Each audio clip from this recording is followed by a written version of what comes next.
Good evening. You're watching the main news on Hkibc. I'm Wynna Wong. Here's a look at tonight's top stories. A COVID-infected toddler who was fighting for survival yesterday is now in stable condition. There are questions over how a metal gate fell and fatally injured a security guard.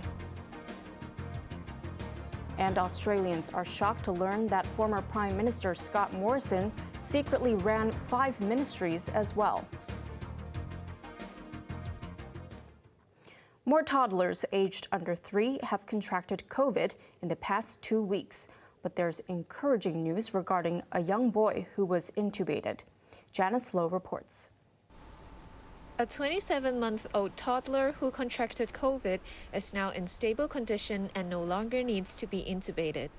The boy, who was not vaccinated, was fighting for his life yesterday as he was also suffering from croup, a viral infection of the airway. A 5-year-old girl who was admitted to Tuen Mun Hospital remains in intensive care. She, too, did not have a jab. Principal Medical and Health Officer Albert Au said the number of infected toddlers increased significantly in the past 2 weeks.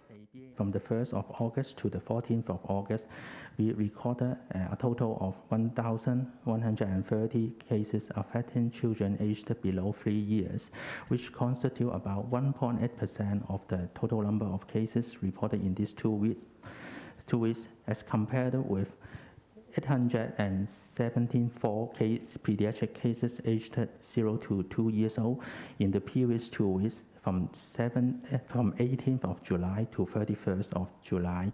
COVID clusters have been reported at Tuen Mun and Eastern hospitals.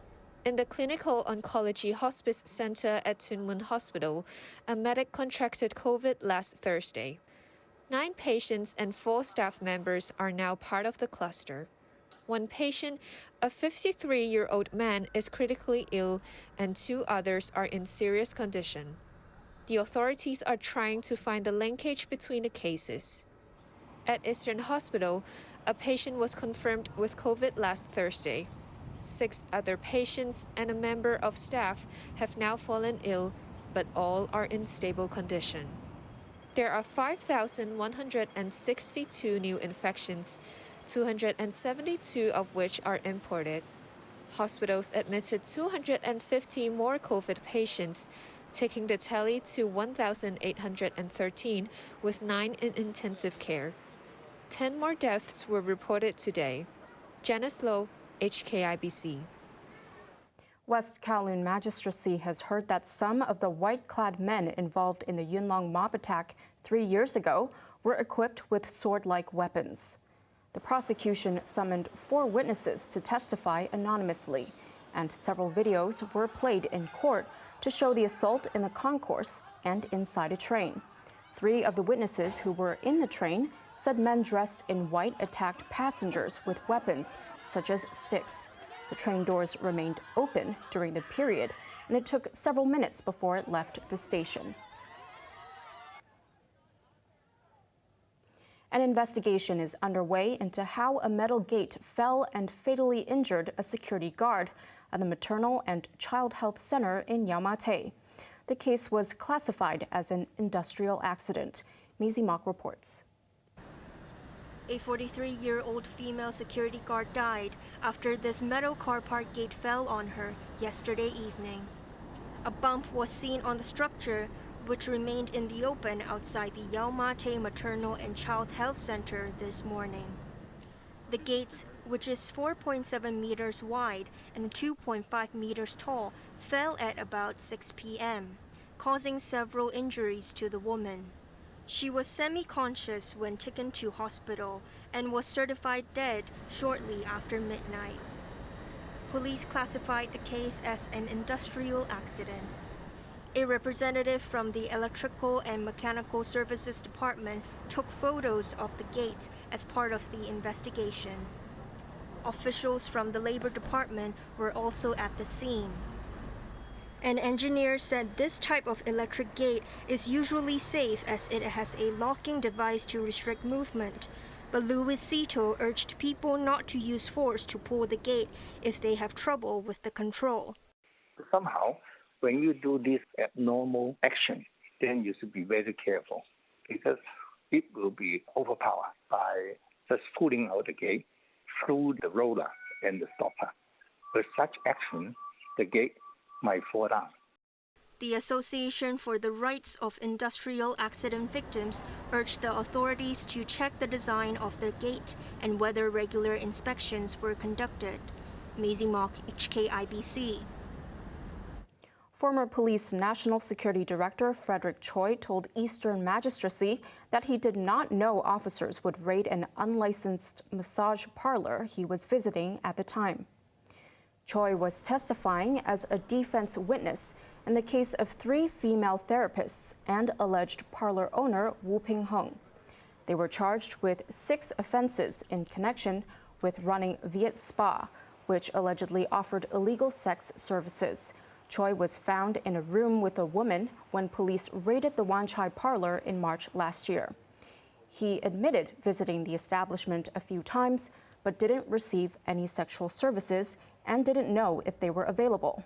Choi is now in charge of the force's human resources, discipline, and training. 3 weeks after an accident at the Mirror concert in the Hong Kong Coliseum, society is still engaged in a debate on safety and job protection in the performance industry. This comes as a former dancer revealed the dark side of the industry, while a union pressed for a better deal for performers. Joanna Ho reports. Dance Academy founder Nam Siu, who performed for almost 19 years, described safety as only the tip of an iceberg in an industry plagued with problems. Wages are often late. Siu said he himself could have lost pay amounting up to 5 digits. But he is not in a good position to recover the money.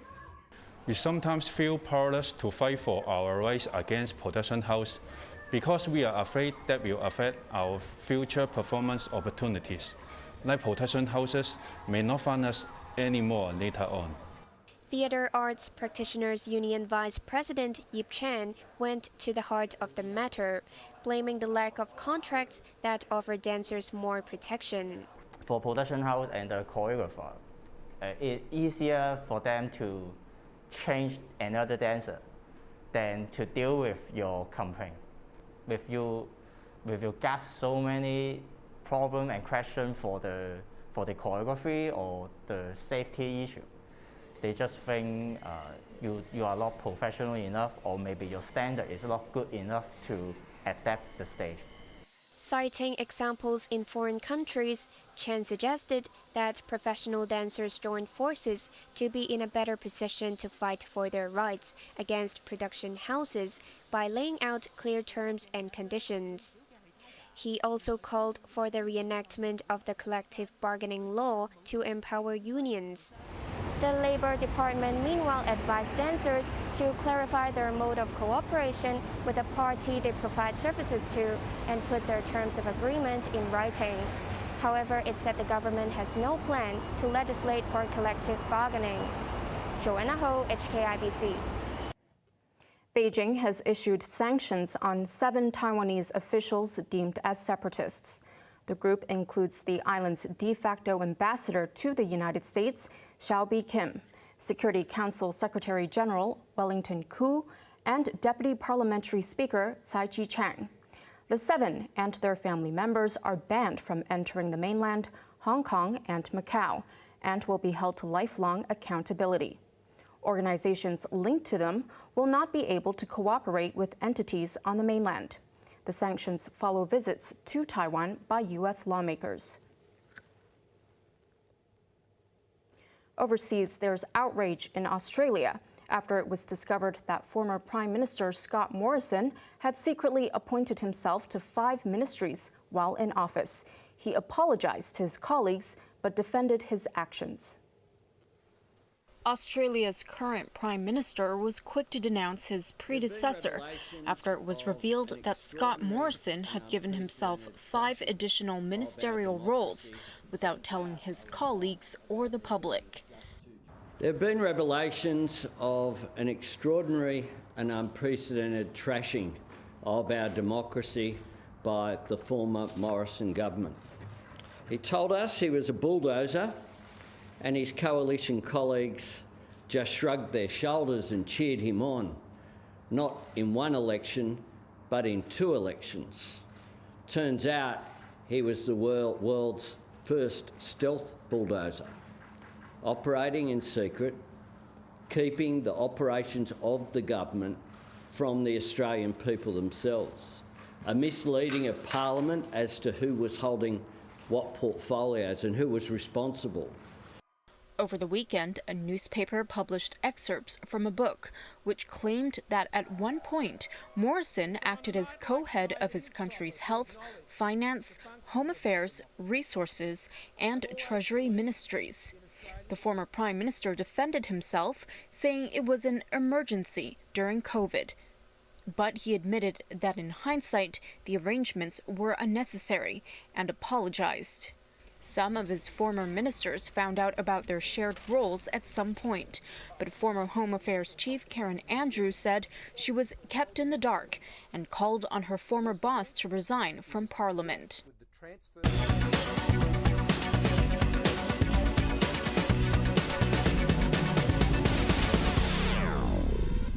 Meitwan stocks plunged 9% in Hong Kong today on reports that Tencent plans to sell its stake in the food delivery platform.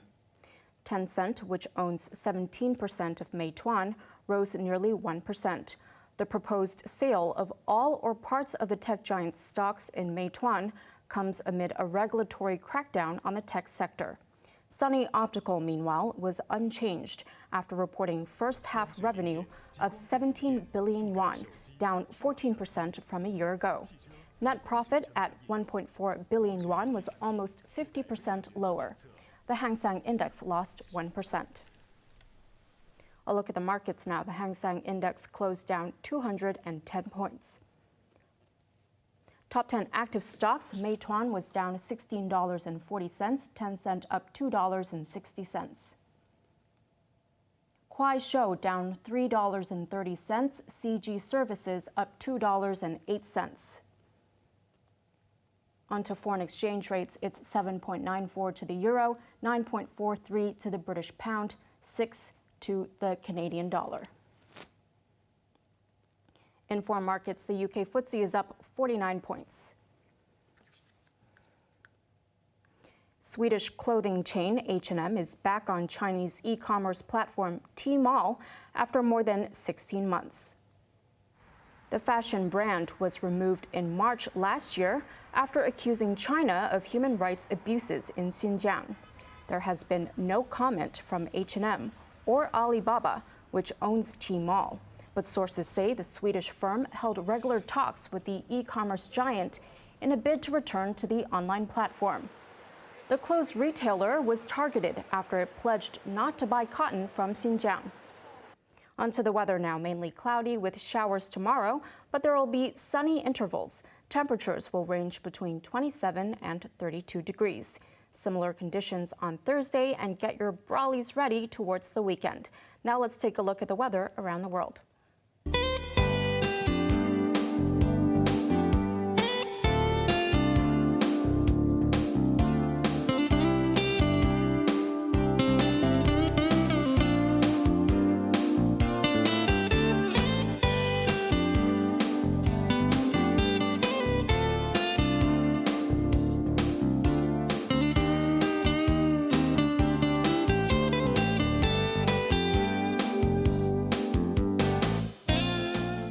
And that's our main news for Tuesday night. Join us for more news at 11. I'm Wynna Wong. Good night.